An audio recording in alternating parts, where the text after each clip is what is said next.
you're here with the gentleman from QuickLaunch, and can you tell me, how did the idea first get started?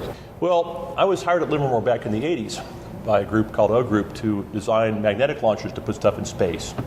And I happened to be at a cocktail party after about a year's worth of work. I was at this cocktail party where this guy mentioned hydrogen gas guns to me, which I didn't know even existed. Apparently he used them in the laboratory for exotic tests. And so I went and looked up the data on gas guns, and they had tremendous success. They were getting things up to 11 kilometers per second. Now, so I immediately realized that that was the real deal, that the electric guns were sort of a passing fad. And of course, it took 20 years for them to realize electric guns didn't really work very well. But I knew within a nanosecond, or maybe it was a femtosecond, that in fact that hydrogen gas guns were a winner. When did you first start the company?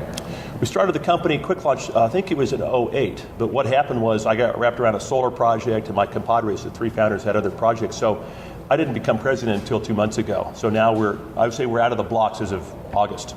In fact, Aaron and I, we went to this Mars convention in August, made a presentation there, and I think that's where things started to happen.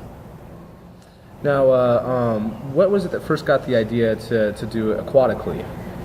Actually, that's a pretty common sense notion, but one of our founders, Rick Toogood, had an idea to do that. And I actually had some ideas too, but I think it was largely Rick's idea. It was an aquatic version, and I resonated to that because it has a lot of appeal. You know, the aquatic thing has the ability to service many markets. You can service, for 2 months you can do shots, equatorial launches that would support like a Mars mission. And then some guy says, well, I need 200 tons in sun synchronous. So you rotate the gun 90 degrees and you do sun synchronous launches for a few months until he's happy. And so that's one of the benefits of the aquatic. Wonderful. Mm-hmm. So Eric, can you tell me what it is that you do for the company? Well, I'm an advisor, and I met John 2 years ago after his article in Popular Science magazine. I read the article and I said, this is a great idea. And I noticed he was local, and I said, I got to give him a call. So I called John, and he came to speak at our convention, the Space Up Conference 2 years ago. And so then it was very highly, acclaimed, well-received presentation. People were really excited about it. And a year later, he came back and spoke again. And I said, what's happening with the project? And it was, at the time he was on other projects, and I said, I need to see this thing pushed forward a little bit more. So I got involved as an advisor, and I've been helping to set, John in front of appropriate audiences so we can get this thing moving forward. Wonderful.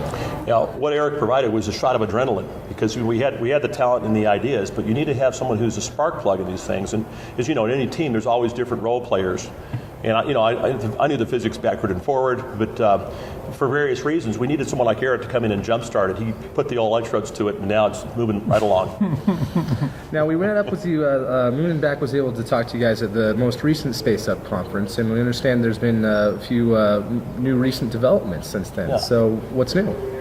Well, of course, we went to the Mars thing, and it was rather interesting because I'd never really studied the Mars situation. And I was a former particle physicist, so I wasn't into the astronomical stuff or any of these exploration topics. But when you look at them closely, you realize that basically, if you're to fund NASA and these folks to do exploration, they should be doing it. And there's only two natural suspects, Moon and Mars, in my opinion, because you can put people on both those planets and they can live on both of those locations. The Moon's a moon, of course. So we went there and we gave his talk, and Eric had a great idea, which was, he's a much deeper thinker than me. He was thinking, not only could we put QuickLaunch on the Earth, in the oceans and on the hills if necessary to supply these orbiting gas stations, but you could put them on Mars. And if you put a QuickLaunch version on Mars, escape velocity on Mars is like half of what it is here. It's very vanilla. It's so much easier even on Earth that it's the natural if you want to supply an infrastructure for a civilization on Mars. So I don't want to think too far ahead. We want to run without the football. We want to catch the football first. Catching it first means you put stuff in low orbit and you supply a Mars mission. So we put 10 guys, 10 women and men on Mars, hopefully, and they do a several-year mission, come back, everything's copacetic. Ultimately, if you put a lot of people on Mars, the gas guns would actually be a player there too.